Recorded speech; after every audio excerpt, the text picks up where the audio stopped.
everybody and welcome back to another video by FromThe Tutorials. So in today's video, as you can see, I have my Google Windows open. So what I'm going to teach you is something that I use to extract data. So the website that I'll be using is Databank. It's part of World Bank. So I'm going to type that out and let's see what we have here.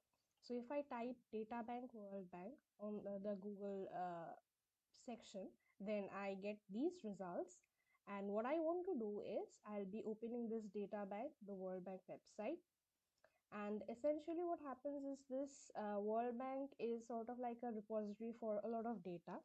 And this data is corresponds to different countries of the world, and it has many things that you can look for. So as you can see, there are different indicators and information on a lot of different things that you can see. You have gender statistics, you have health, nutrition, and population statistics, you have education statistics. So you can see the recently shared reports. You can go through them and see if there's anything that you want. There are popular indicators that you can use if you're confused as to which data you want for your work or for your assignments. You can go through these and see if there's anything that you like. So what I'm going to show is what I usually do for my assignments, and my most favorite is these world development indicators. So I have been using these world development indicators for a couple of years basically. And so if you go to the world development indicators, this entire thing opens up. Let me just close this here. So this is a preview section, and essentially this is where you can choose the data from. So what I'm going to first do is I'm going to go up and see if it works. Let's just wait. Okay, so this is the top. You can choose the database here. So the first section where we chose what we wanted to look for, that section is also here. So if you want, you can switch to say statistical capacity indicator. So the current reports are not safe. Please save before proceeding. So what happens is, if you have already chosen things from here, then when you change this indicator, all those things that you had saved will disappear. So you can do that. For this time, I'm going to try with world development indicators. So this is my database. Now I'm going to close this database and I'm going to choose my country. So as you can see here, there are 266 countries available. So you have information on 266 countries. Even for database, you can see 85 databases and one selected database. So you can choose accordingly. Now, there are a couple of ways in which you can choose your country. So for the time being, I'm going to choose one country, let's say India. So I'm going to click on this I here, and that will take me to the sections of all the countries whose names start with I. As you can see, there's Iceland, India, Indonesia, Iran, Islamic Republic, Iraq, Ireland. So many countries here. So what I'm going to choose is I'm going to choose India. And as you can see, me choosing India turned this selected into one. So I have selected India.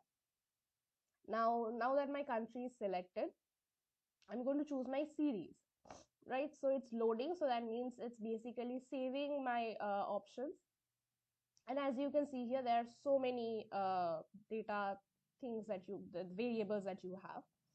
So these countries, there's just 266 countries or 85 databases, so it's easier to see it this way. But 1477 variables are difficult to navigate. So what I do is I open the detail view. That takes me to this entire section, and essentially what it does is you can sort all these data into different segments or different types. So suppose you want to, what do you want to say? Suppose you want to look at the relationship between, I don't know, participation and access, gender, public life and decision making, and you have health, disease prevention, health systems, mortality, you have poverty rates, shared prosperity. So suppose you want to find out the relationship between health and poverty. So suppose you have a hypothesis that if there is higher poverty in an economy, then the health infrastructure, health system is supposed to deteriorate. So you might want to see if the income distribution changes, how does it affect, let's say, the mortality or the nutrition. So what I will need is, I'll need data on mortality, I'll need data on nutrition, I'll probably need data on income distribution and poverty rates. So what that does is it links and it sort of filters out all the unnecessary data and variables as compared to your choices here. If you want, you can choose a few more as well. Population, let's say dynamic structure, reproductive health, that can connect to poverty as well. Okay, let's say, so you have these data here. So you have adolescent fertility rate, age dependency ratio, completeness of birth registration. So you have a lot of data. So okay, so these were the health part. As you can see, consumption of iodized salt, completeness of birth registration, contraceptive prevalence, demand for family planning, these are part of that. And then you have fertility rate, which is also part of the health section. And then you have Gini index, income share held by the fourth 20%. So these are part from the income distribution. So what you can take is, let's not take a lot of data. Actually, you can take a lot of data. I'll be giving you tips as to how you can choose these data. So I'm going to just start with Gini index. And I'm going to tell you later the advantages and disadvantages of taking less data and more data. Let's just start with a little. So you have Gini index, and then let me take a couple of health variables. So adolescent fertility rates, age dependency ratio. We can take age dependency ratio as well.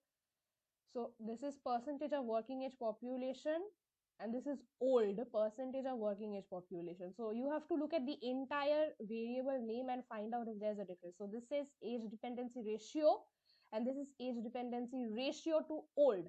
So maybe what they mean to say is dependency. There can be children who are dependent on the working age population and old who are dependent on the working age population. That takes, this one takes both into account, but this one takes just the old. Yeah, see, this one takes old and this one takes young. So probably the summation of these two give this. So you have to look at what you want. Let's take this, I don't know, let's find out what we can do with that. Let's say we have maternal mortality ratio, model estimate per 1 lakh live births, maternal mortality ratio, national estimates. Let's take some total ones. So let's take those two, maternal mortality rates. This, no, sorry, yeah, national estimate and maternal mortality model estimate. Then what else can we take? Let's take a couple of other health variables. We have population, because I chose poverty rates and population there. Yeah, I chose population dynamics, so we have a lot of population variables here. I'm going to skip all these. Okay, so here again you have a little bit of health variables here. Prevalence of anemia, pregnant women receiving prenatal care, prevalence of overweight. You have the percentages involved as well: overweight, stunting, undernourishment. Let's say prevalence of moderate or severe food insecurity. So you can connect this to the poverty. Prevalence of underweight, overweight, dying among adolescents, suicide rates, teenage mother survival. You can take this, survival to age 65 female, percentage of the cohort. Cohort is like the life table, so like the sample that you take.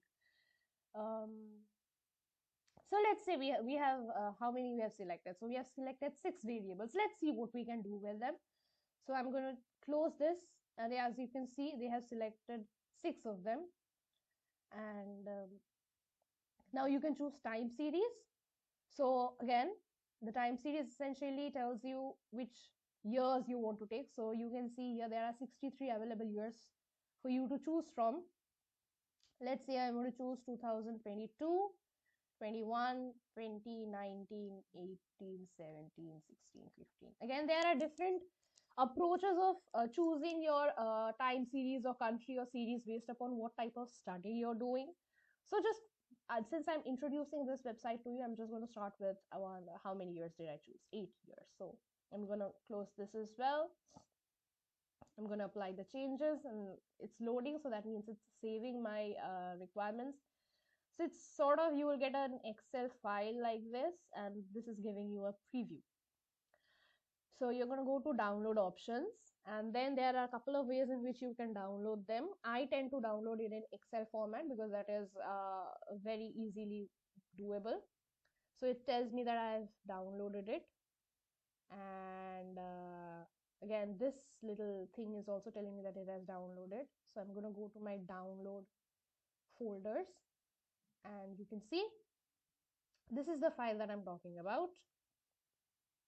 So as you can see, I downloaded the data for these couple of years, and now you can see why I always like to download more data than I need.